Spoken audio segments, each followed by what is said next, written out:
Ndagushimiye kandi bikomeye cyane. Sasa mbyuko tugiye kuvuga ku modoka itangaje yitwa ngo ni Ford Ranger 2025 cyangwa se cyo bita Ford Ranger 2025. Iyi modoka igezweho kandi ikaba imodoka igezweho. Mu byukuri Ford Ranger 2025 ni pickup igezweho ifite imbaraga nyinshi, ikoranabuhanga rihambaye ndetse ikaba rero yifashishwa mu mirimo nyine ikomeye nko gutembera mu mihanda iyariyo yose, kandi ikaba imodoka nziza iryoheye ijisho. Mu byukuri imbaraga n'imikorere yayo mu byukuri ifite iyo bita moteri zitandukanye. Mu byandi bwambo harimo nk'iyo twavuga 2.3 EcoBoost nyine turbo, ikaba ifite rero n'ikindi bita 170 HP ndetse na 420 Nm torque.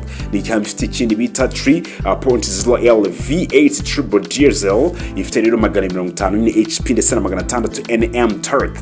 Ikaba ifite ikindi bita AWD version ndetse n'ikindi bita 2.7L V6 EcoBoost, ikaba ifite rero 313 HP ndetse na 544 Nm torque. Ikaba ifite ikindi bita Latest, icyo bita Raptor version. Mu byukuri Raid icyo bita mu byukuri icyo bita Ford Ranger Raptor, ifite rero icyo bita 3.0L V6 twin turbo ndetse na 405 HP ndetse na 583 Nm torque. Mu byukuri ku kintu gena transmission, ifite icyo bita 10 speed automatic transmission nyine ituma itwara neza, igakoresha essence neza kandi igakoresha essence inkeya cyane ishoboka. Ikaba ifite ikindi bita all-wheel drive, icyo bita AWD nyine icyo bita ni all-wheel drive AWD plus 4x4 capabilities, no kuvuga ngo ishobora nyine kunyura mu mutaka nyine haba mu misozi ndetse akaba yaca no mihanda igoranye ndetse mu mihanda irimo ibihanamanga. Sasa mu byukuri rero ikaba ifite ikindi bita towing capacity nyine ishobora nyine gukurura nyine ibintu kugeza ku bintu nyine byaba biremereye cyane ndetse no ku bintu bifite ibiro byinshi, nk'urugero nk'ibiro 3500.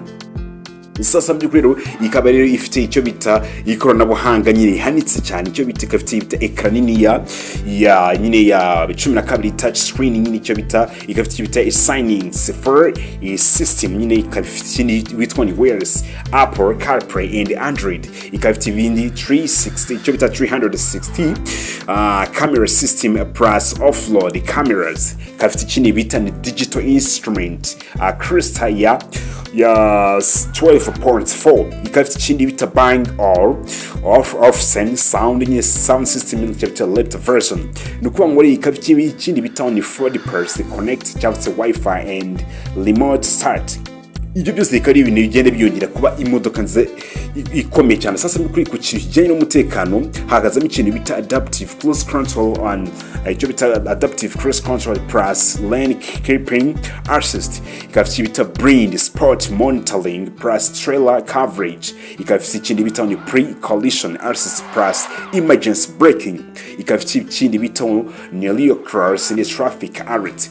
Ikafite imyanya magambo ifite ubwiza butangaje ko buryo design yayo nshya nyine igaragara neza cyane.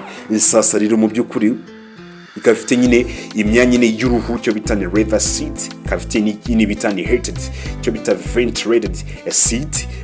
Mani magambo ikafite ikindi bita ni panoramic sunroof nyine kuri Raptor nyine kuri Raptor and rated version. Kuvuga rero i trunk nini yayo nyine ishobora gutwara ibintu byinshi cyane. Sasa rero mu byukuri iyo bita Ford Ranger 2025 ni pickup ikomeye yihuta yihanganira imihanda mibi kandi igoranye, ifite imbaraga rero ikafite n'ikoranabuhanga ndetse ikaba pickup nziza yo gukora ndetse no gutembera.